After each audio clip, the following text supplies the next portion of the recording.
All right. The most important thing of all of this really is going to be getting down to memorizing our note values. So let's take a look at it. So this right here will give you an idea of all of the different rhythm symbols that I'm going to ask you to memorize. So from top to bottom, this will show you how it all breaks down. And all you need to remember with this, if you start to get confused, is please remember this. Everything is based off dividing the previous type of note in half. Everything just gets cut in half again, and cut in half again. And that's how we go down this chart. So if you recognize some of these symbols, awesome. You're way ahead of the game, and this is going to be great for you.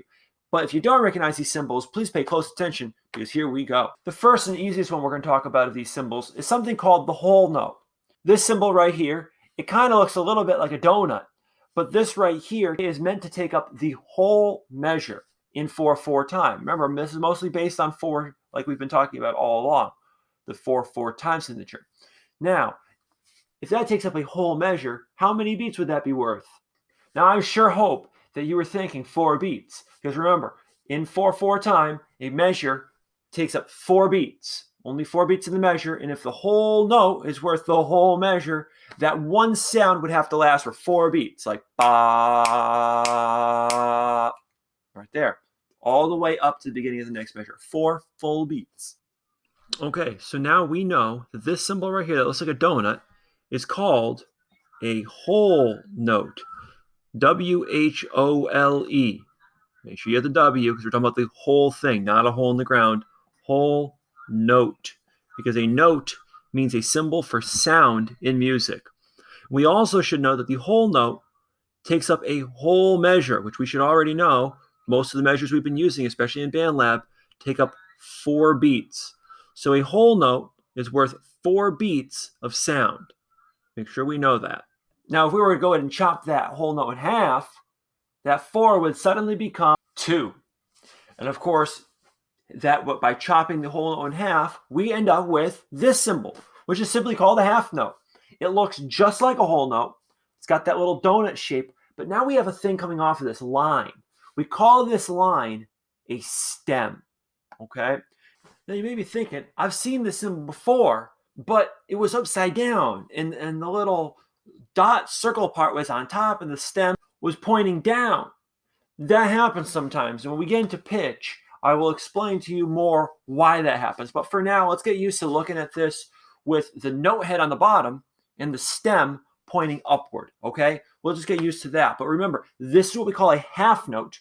It is worth 2 beats, and the best way to remember that is it looks like a whole note. Notice how it is not filled in at all down here, and it has a stem, okay? When we put that stem on the whole note, that's a half note. It is worth 2 beats, which means that each one of them, from the time it starts to the time it goes on to whatever's next, is 2 beats of sound. So if I were to do 2 of these in a row, and this was our tempo, it would be ta, ta. That gives you the idea. It's 2 beats of sound from the time it starts to whatever's next.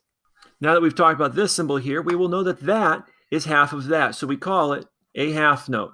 H-A-L-F. The proper way to spell half, note, because it is a symbol that represents sound. And of course, this being half of that means that this number has to be worth 2 beats. Each one of these from the time it starts to whatever's next is 2 beats. So now if we were to take that and chop the half note in half, 2 beats, if we chop 2 beats in half, we end up with 1 beat. The note that is worth 1 beat is what we call the quarter note. Now, why do we call it a quarter note? Well, if a whole note is worth 4 beats, 1 is 1/4 of 4, right? So we divided that 4 up into 4 different parts. We call it a quarter note. The quarter note looks just like a half note, but the big glaring difference is that the note head at the bottom, the circular part, which we call the note head, is completely colored in. It's completely darkened out. This still has our stem, but a colored in note head. That's a quarter note. Each quarter note is worth 1 beat. So if you were to think of the tempo of a song, this would be the tempo, and each quarter note would be identical to it. From the time it starts to the time the next sound comes, it is 1 beat. So ta, ta, ta, ta, ta, ta, ta, ta. Each of those sounds would be technically a quarter note because it was 1 beat from the time it started to the time the next thing came. The quarter note is really going to be the most common note that we use to get ourselves started. And to finish off our little cheat sheet for today, we now know that this is what we call a quarter note. Quarter note. And because this is this divided by 4, each one of these is worth 1 beat. So 1 beat, 2 beats, 4 beats, quarter, half, whole. And of course, this is a time signature. Want to make sure we remember this, guys, all right? Knowing this is going to make the coming weeks a lot easier. So just make sure you remember this. Feel free to write this down. I have no problem with you using this to cheat on a quiz coming down the road. As long as you have the information, that is what I'm looking for. Okay, my friends, that's really as far as I'm going to take us for this week. Of course, this week is just a 2-part music lesson. Next week, we'll be back to 3. Next week, when we get back together, we're going to be going down below the quarter notes, and we're going to be venturing into this area, which if you were noticing earlier, I did kind of mention them when I talked about the bottom number of the time signature. We're going to talk about 8th notes and 16th notes, and really how to express these as a beat verbally and clapping, and maybe even using some drumsticks if you have any. But before we leave, I've got a few questions for you that we're going to use our Padlet as your exit ticket so I can give you a grade for today. Let's try it out. All right, my friends, I'm back over to our handy-dandy Padlet that we've gotten pretty used to using.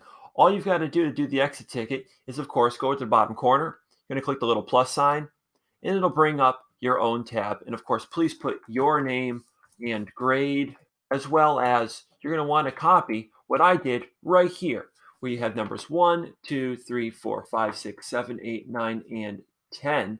And you guys are going to be answering the questions I'm about to put up on the screen. So please just try to follow along. This is a good example of what it should look like. This is what I'm looking for from you. Just do your best, guys, and we'll get back together next week. Enjoy your next few days. Just stay focused here. You have a little something different this afternoon. Feel free to use that little cheat sheet that we created together, and let's see what you know. All right, here's question 1. How many beats is this worth?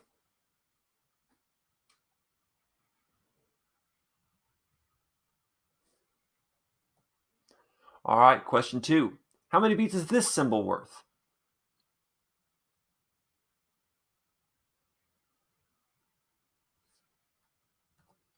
Question 3.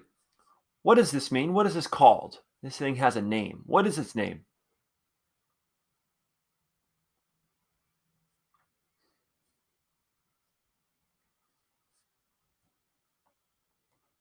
All right, question 4. How many beats is this symbol worth?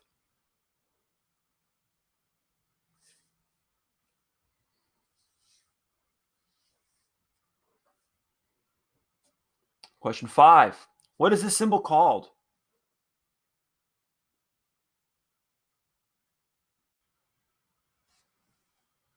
Question 6. What is this symbol called?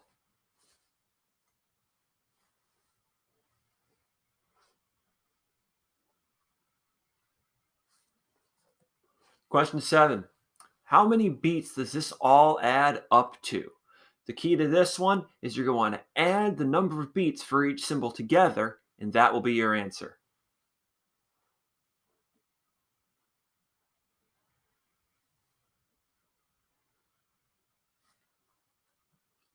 Question 8. How many beats does this all add up to?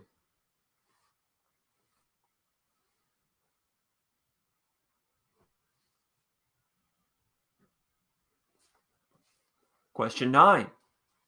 How many beats do all these symbols add up to?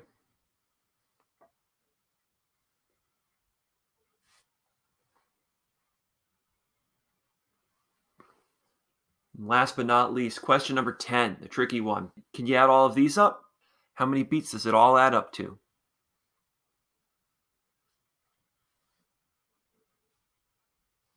If I went a little too quick, feel free to go back and pause the video and just, slow down, answer your questions at your own pace.